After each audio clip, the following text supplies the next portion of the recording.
Changing mindsets and receiving new philosophies can be challenging. To make things less stressful, we at Mental Shampoo give a light wash through dialogue that can help one clean up their mindset. And this season, it's all about the brothers. Tapping into the mind of a black man to share various experiences with hopes of helping more brothers have a change of heart and a cleaner mindset. So tap in for a fresh wash with the latest episode of Mental Shampoo. Back at it again. You know what time it is, man. It's Key Marcane coming to you all the way live. Your favorite country cousin, your favorite Mississippian, and your best friend. You are now tapped in to Mental Shampoo and audio experience plus more.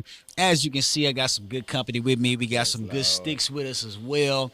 Look, man, I want to introduce you guys to one of my beloved brothers. Met this brother through the luxury of cigar smokes. Yes, Lord. You dig what I'm saying? And this brother has been doing a lot within Jackson and around the nation, if you will. The brother's story is phenomenal. I call him the Big Chief, one of the most fashionable brothers that I know. You dig what I'm saying? And he something that he said to me a while ago. He said, man, look, I try to make friends, a new friend, everywhere that I go. For sure, just been one a day. You know what I'm saying? One friend a day. And that stuck with me, man. It's like, man, you know what? And he talks about purposeful socializing, purposeful networking, and we're going to dive into that today, man. Sure. The Big Chief, Anu. Yes, sir. Is in the building. Welcome, my brother. Man, pleased to have you, man. Thank you so much, man. Hey, checking in. Dirty. Man, it's going to be crazy today. Yes, indeed. We always have good conversations, so I'm excited to see what we muster up on today. Ain't no script, beloved. We outside. We off the porch with it. My genuine brother, for real, for real. So first and foremost, how you been, bro? Man, life's been good, man. By Allah's grace, man, we've been straight, man. Indeed. I mean, it's a good year. Okay. Even better mentally, okay, spiritually for myself. Mm-hmm. So all in all, man, I got no complaints, man. I be making it up if I start complaining. I be making it up, dog. I'm good. I'm real good. I love it. Real good. I love it. So, Anu, man, let's tap in. Like I said, sure. You know, you're a fashionable guy. Thank you. You know what I mean? Like, we got you. the sticks on deck. You know, my brother came in and was like, bro, let me roll one up for you real quick. This is this cigar. Perfectly wrapped, perfectly rolled, and smoking good already. I'm going to light it again some more just so I can get the good smoke. But, you know, into tobacco, into fashion, big time family guy. Yeah. You know, not only are you a businessman, but you're a son, you're a father, you're a husband. Yeah. All of these titles, all these hats, if you will, that you have, which one do you deem the most important that has helped you get to all these other things? That's a deep question. Let's go. As I light my stick. Okay. Man, I'll say all of them provides a perfect synergy for me, and balance. I found my why, though. I think family is my why. And I think that's very, very important. For me, I think a lot of us, and I define what I consider family. Family isn't just, you know, blood relation or children. It's also, you know, extended loved ones, friends, you know, colleagues, you know, people that kind of sew into who I am and who I've become and who I will become in the future. So I believe that all of those up to this point have provided a beautiful collaborative relationship with one another where they feed off one another, but that primary thing, I found my why, which is family, like who I'm doing it for. You know, that community, you know, it keeps me motivated to get up and get out here and see the world, and to me to make my mark and also help other people make their marks. You know what I mean? And if I had to put it in a hierarchy, I'd say family is my catalyst. Yeah. Family is important, man. Like you said, it's not just blood related, but whoever like souls into you, into your well-being, right? You know, and we get older. Like I said, you know, one of my chosen family members is yourself. Yeah. You know, for you to be able to sow a lot of the seeds that you've sown into me over the time that we've known one another, you know, I take it into great account, and I appreciate those words of wisdom and shared advice, and I know that it's out of genuine love and respect.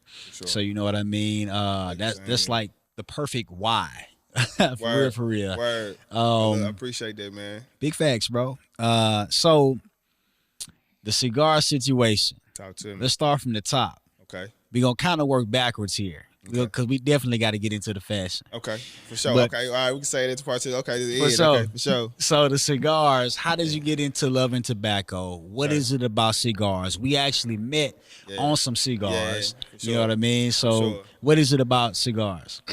Man, the cigar community, man, for me is a beautiful ebb and flow of history and social activities. I started the cigar game really from the consumer side, just really enjoying the relationships that I met and established with people. For But sure. also the tobacco thing is deeply embedded in my family. But what made me really start taking this thing serious was when I started to find places where I felt we had our safe space. And for especially for brothers, the barbershop is like a sacred place. Even if we don't get a cut all the time, we'll come get a shape up, but it's a sacred place. And it's not too many sacred places out here.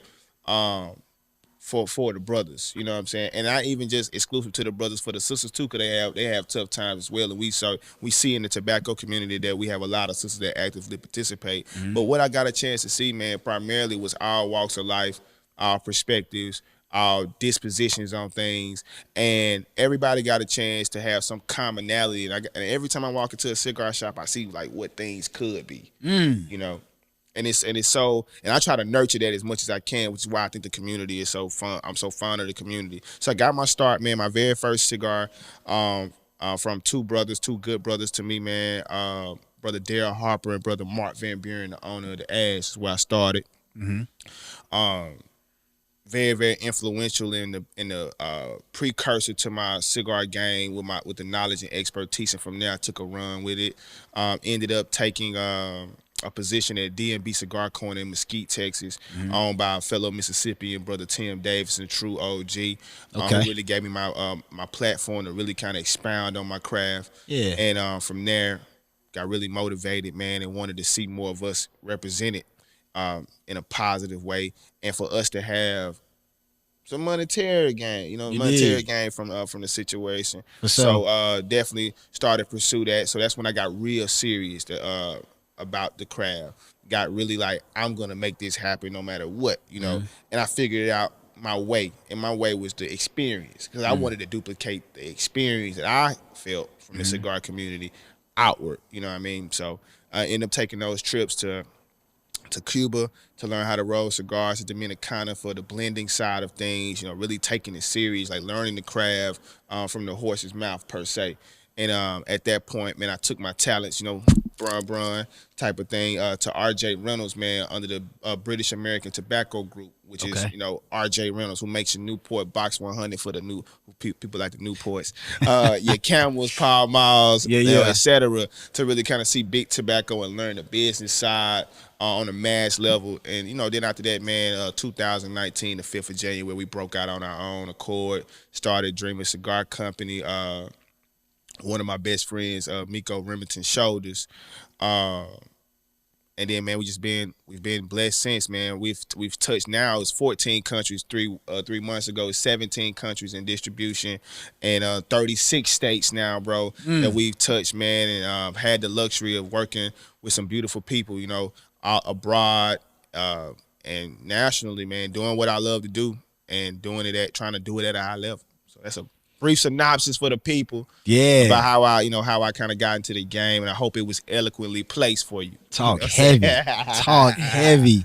So we talked about family. We talked about cigars.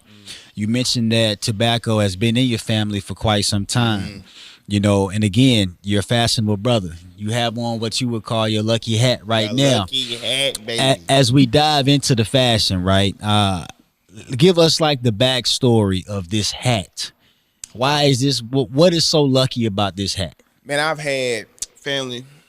I was telling you before we started just kind of like how special things is, man. I learned this from my grandma, really to cherish things that you have. And I don't always seek new stuff. I'm good with the stuff I was able to have, and that I have. And I'm grateful for that. Amen. And this hat, man, I've had a lot of firsts. So I was telling you the night that D.L. Hughley had posted me on Instagram and started this whole thing, this whole rumble, of the business jumping off and getting our first start, man, I had the hat on. It's kind of like, okay, when I got the DM from Brother Cam at Fellowships, saying, hey, where you located at? You know what I'm saying? Can you get down here this weekend? I got a proposition for you, what his words were. I had the hat on. It was draft weekend. It was like, hey, man. Cam Newton, by the way. Yeah, ladies Cam and gentlemen. Newton, man. Cam the GOAT, too. I was grateful for that opportunity, too, man. Hella grateful.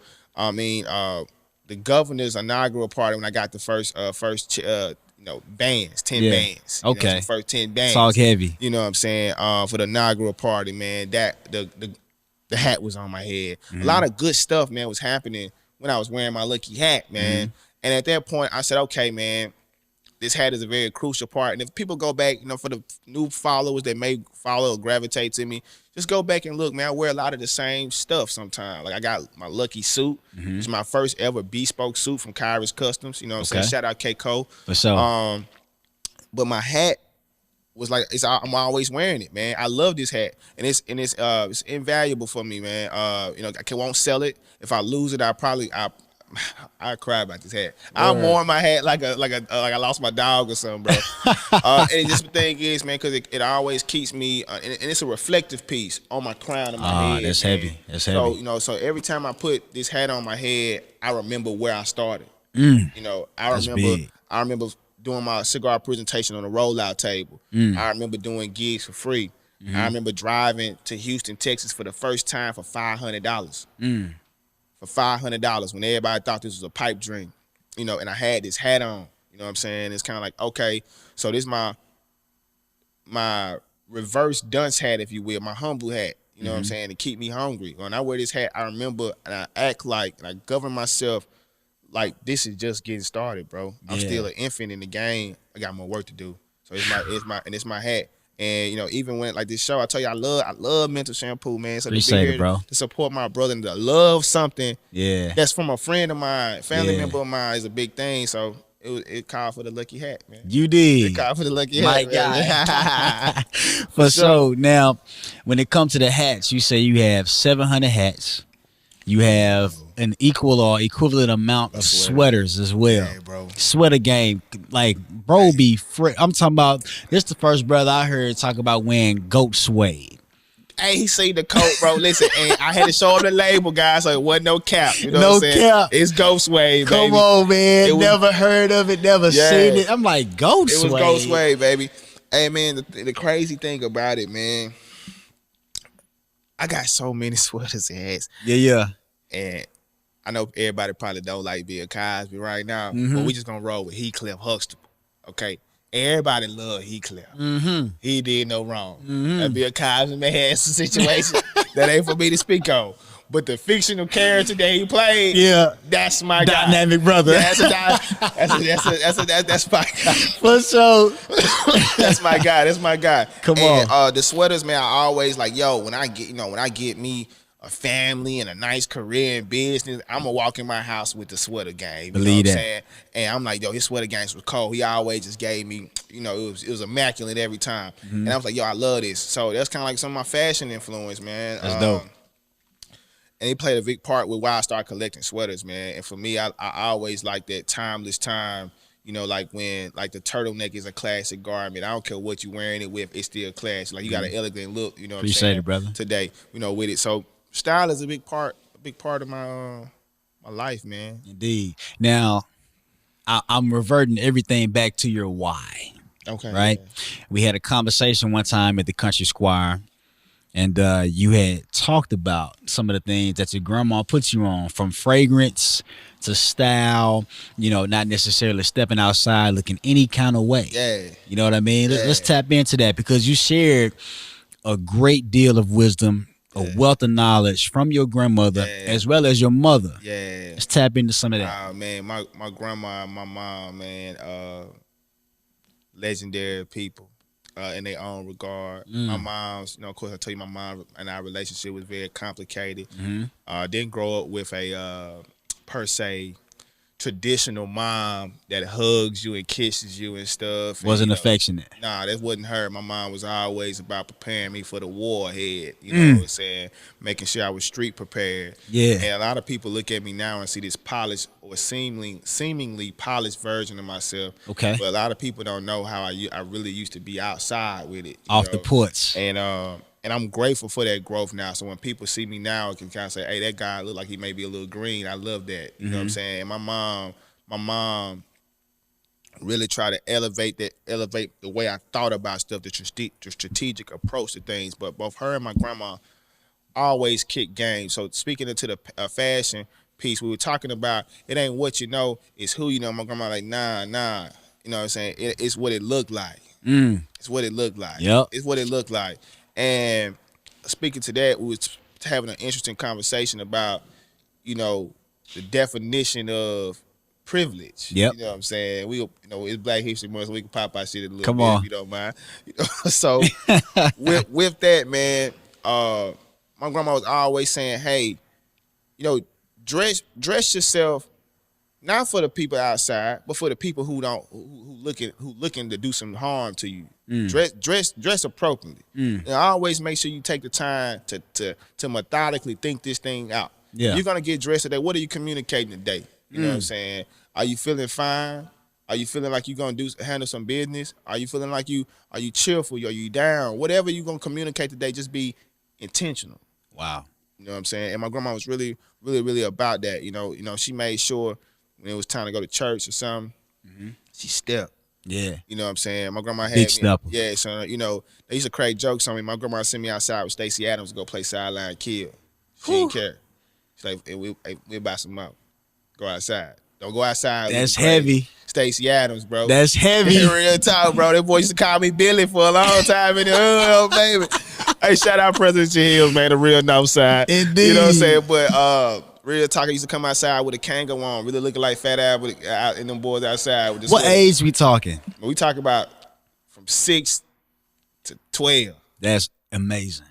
That's dope. Yeah, from about age 6 to 12, man, outside, man. So fashion has really been a huge part. Both my mom, my grandmother are were always very like into the look. Yeah. And making sure that you eluded excellence, that you eluded pedigree is what my grandmother was always worried about. She didn't care, what the occasion was. I didn't have the newest everything on or whatever, but starts to the 9. Yeah.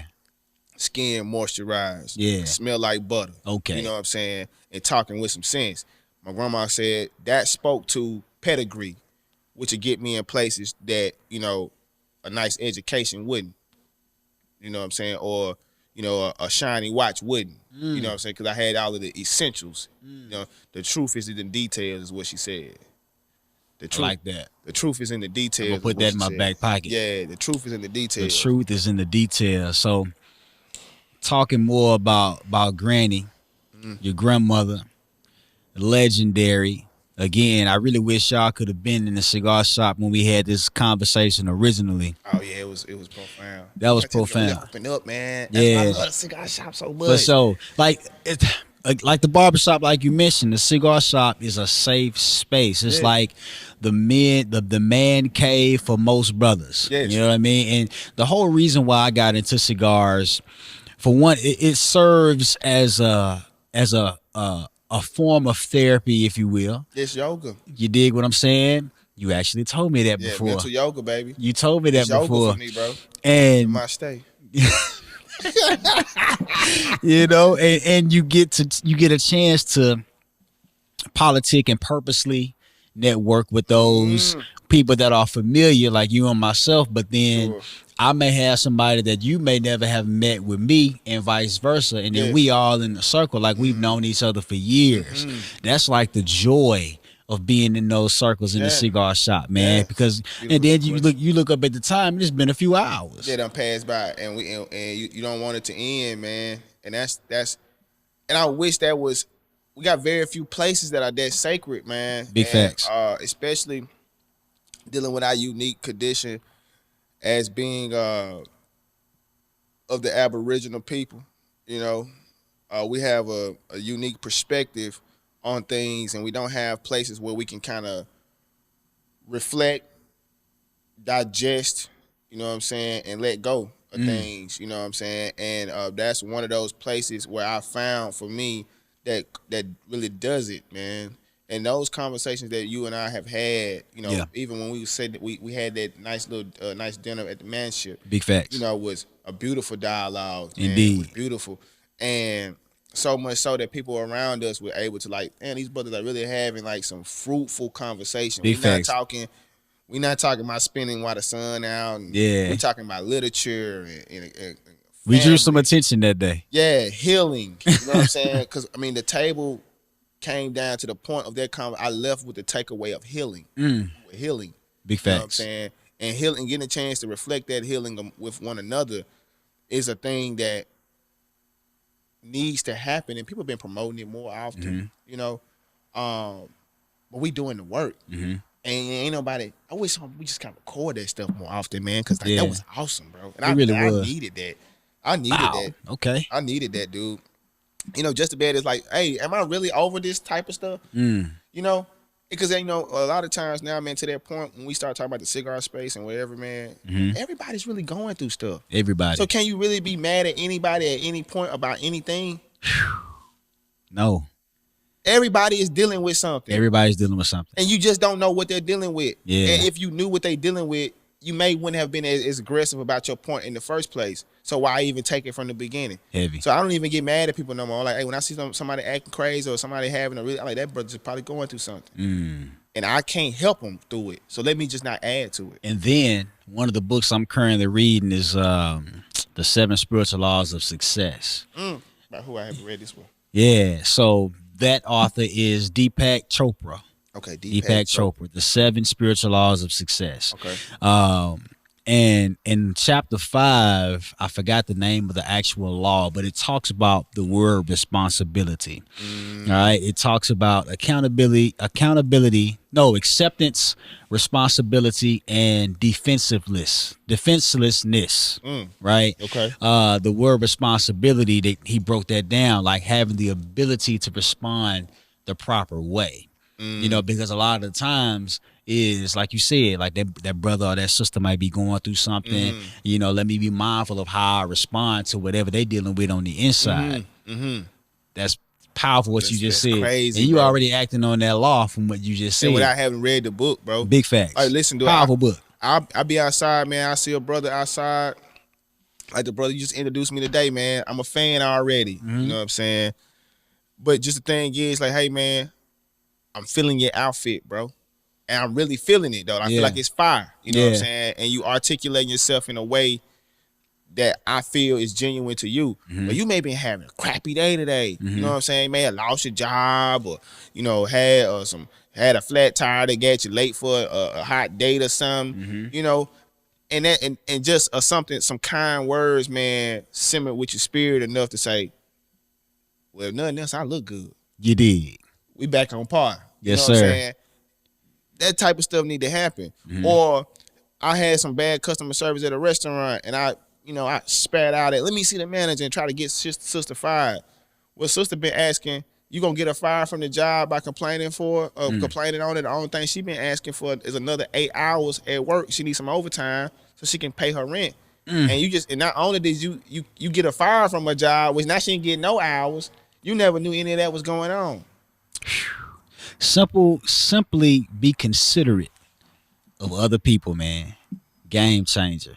And people can tell. That's why I'm always a consensual person. Hey, bro, you okay talking about that? Like, everything good? Like, you all right? Like, we call each other beloved. No, nothing wrong with that. Big facts. I love you. You know what I'm saying? You love me. I'm appreciative of that.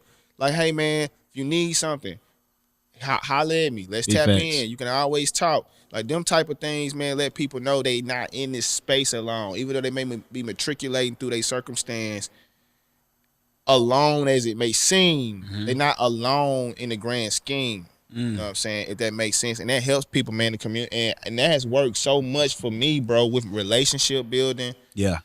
Social interactions. Yeah.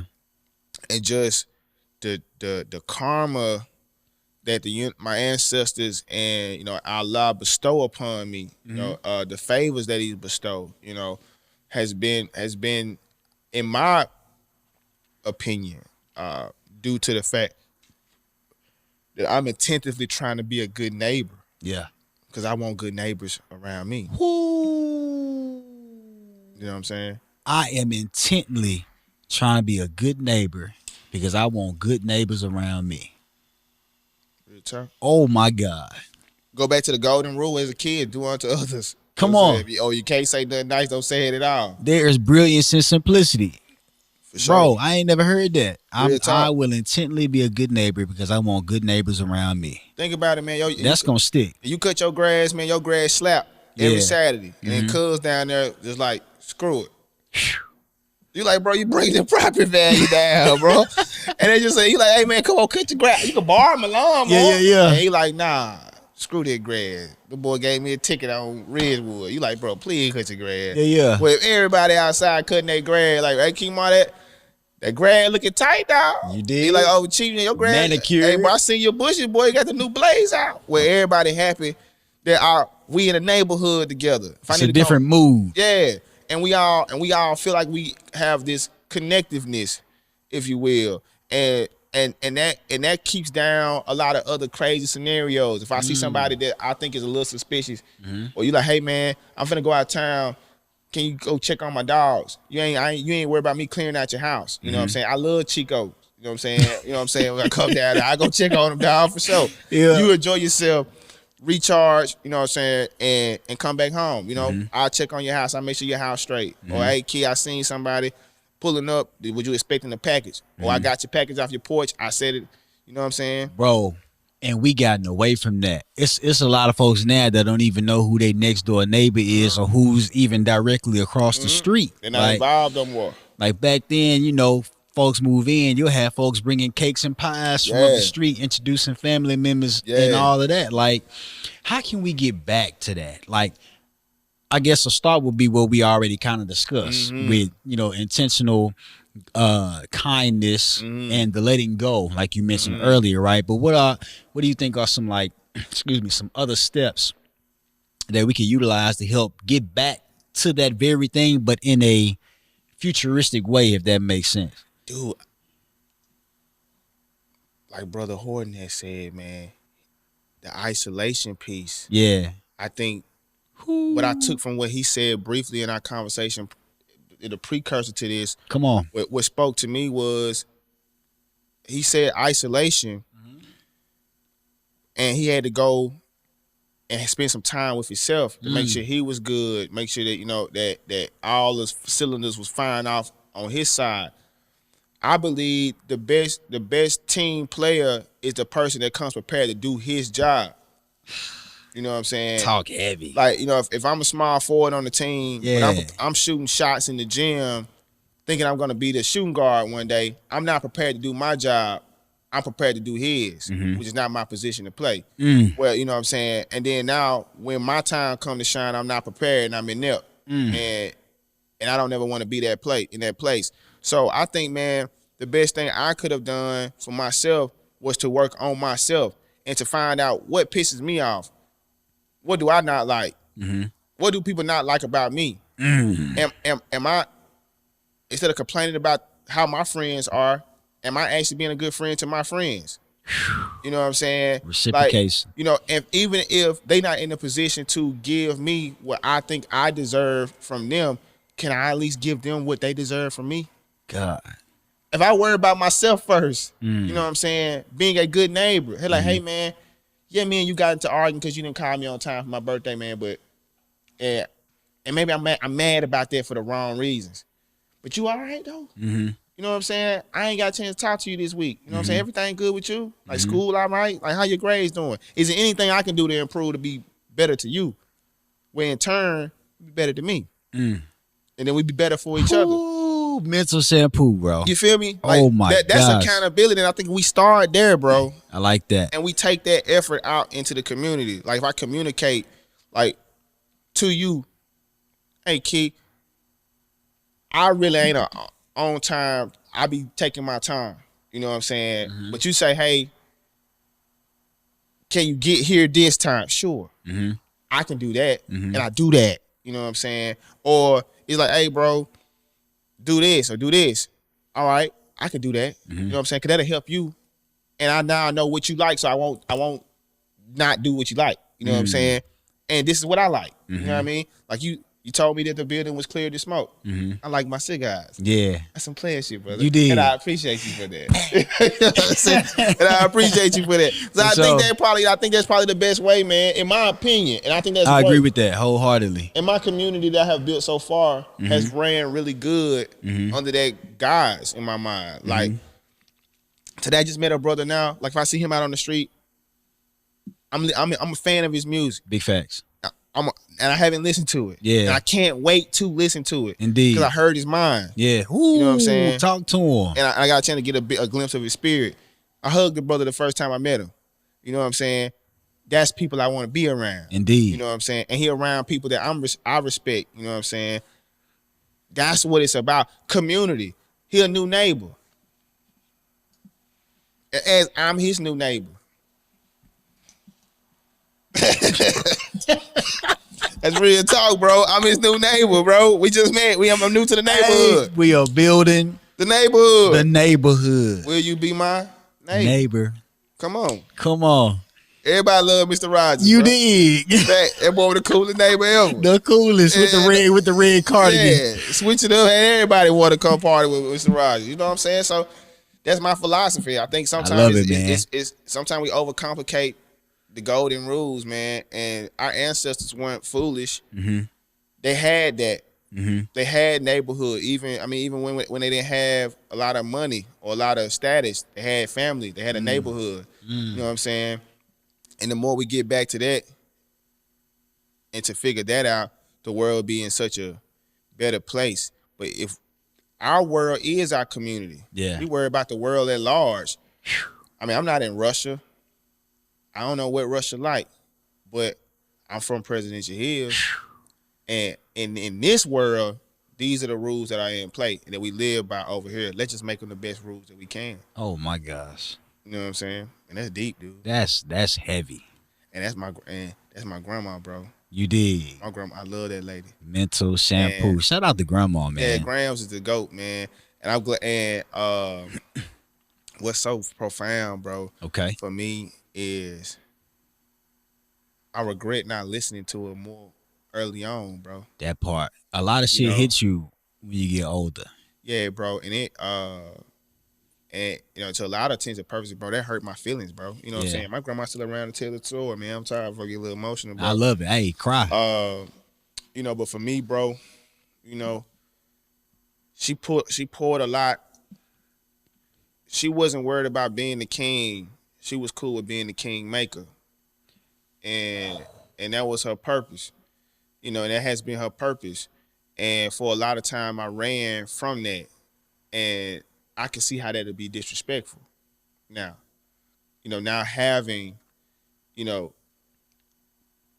child, I understand now, like, hey, I'm trying to bestow something upon you to keep you from running the false path. I don't want to change who you are because God decided who you are. And, and the only thing I did was be the bearer to entry and your chauffeur, and to the point where I had to let go of your hand, So listen to what I'm trying to tell you so you will know this when you see it on your path. And for a lot of intents and purposes, man, I disregarded a lot of my grandma's information as a child just because I felt like I knew some of her circumstances, and it's kind of like, well, how you even let that type of stuff happen? But, like, why'd you even do that? And I feel like I knew it all at a time. But my grandma, again, back to that point, everybody's dealing with their own situations and they own the internal demons and stuff. For sure. And the only thing I can take from it is be grateful you got somebody who want to help you. Because it ain't too many people that want to help you. They just want to get in the way. You know what I'm saying? So if somebody say, hey, man, try it like this or consider this. Consider it, bro. Because they telling you from a place where you don't know where they coming from with it. It's heavy. Even the wisest man could be a homeless man Facts. Because the homeless man can tell you everything about why you shouldn't ever want to be in this position. Facts. And what they did and how they did things to get to this position where this is the consequence of their series of actions. And if you take the same series of actions, brothers or sisters, you could indeed be in that same place. So good, bro. Yeah, bro. Which is why we throw this idea. We should make a mental shampoo. We putting the idea out here right now. Yeah. We're gonna start a clothing line called Hobo. Hope only brings opportunities. And you heard it here first. So digital patent, baby. Digital patent. So if you take it, and I know an IP lawyer. You real good yourself. friends with her. Yeah. You played yourself. I got an IP lawyer. Yeah. You dig? And dude, that'll be some fire stuff though, because it keep you in that frame of mind. It's my version of my lucky hat. Keeps me reminding me I'm one step from that situation. Just keep grinding. Just be the best person I can be. But I'm just grateful. I'm grateful now that at this point, when it finally clicked, yes, grandma's information, yes, I took advantage of it, bro. And it sits where I'm always dropping gems from grandma. Anytime I can speak on my grandma, man, patience can cook a stone. You know what I'm saying? Like, I'm still on that stuff, man. That stuff keep me, man. It keeps me like, damn, what my grandma say about this situation? You know what I'm saying? She coming with some smooth little jazzy saying real quick, and then she going about her business. It's like, oh, I'm gonna just drop some heat, bars. Okay. Just get out of there. Yeah. And it's like, now, I never forgot them. I just didn't use them. You know what I'm saying? And if you don't lose it, you lose it. You know what I'm saying? If you don't use it, you lose it. I know my aunt had actually shared with me some years ago about how her and my uncle would share different information with myself and my other cousins, who all of us are pretty much in the same age bracket. And she had told me a time before saying that, you might not get it or apply it right away, but it's like when it comes time for you to use it, you'll think back to this moment. Yeah. Like, so at least the seed is planted. Yeah. And that's an important part. Oh, it's got to be good soil. Woo. Yeah. Come on. Some folks just ain't good soil, bro. Tend to the land of oneself. Yeah, good soil, bro. Like, I think a lot of us are not prepared to listen.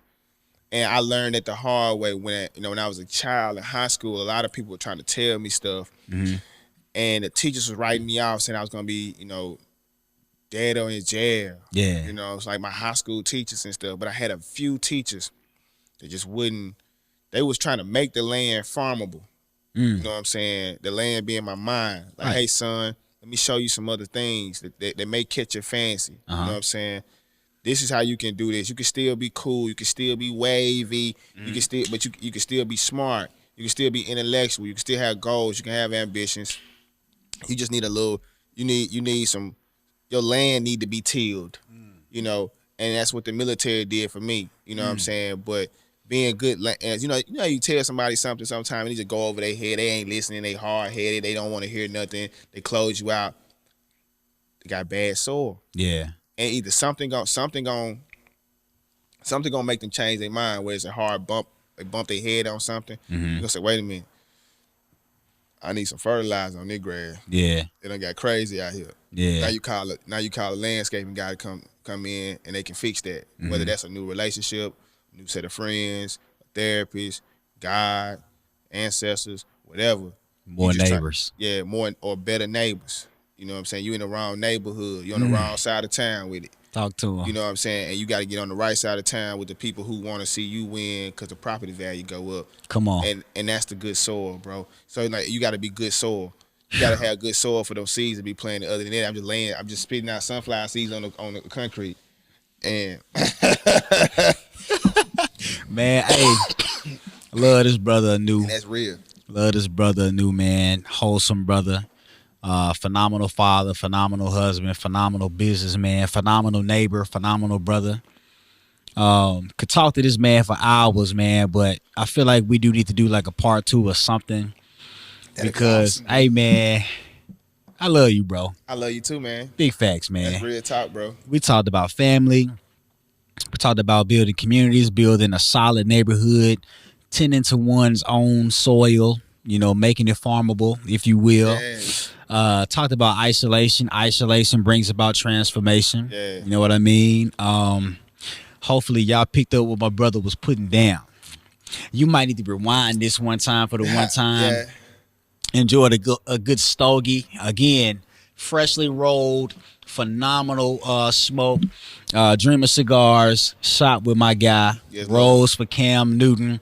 Rolls for some other people that you know and love. You dig what I'm saying? Yeah, And it's gonna be good, my man. brother, again, love you. I love you too, Black Mental Boy. Shampoo. Y'all just Yeah. tapped in to another experience of Mental Shampoo.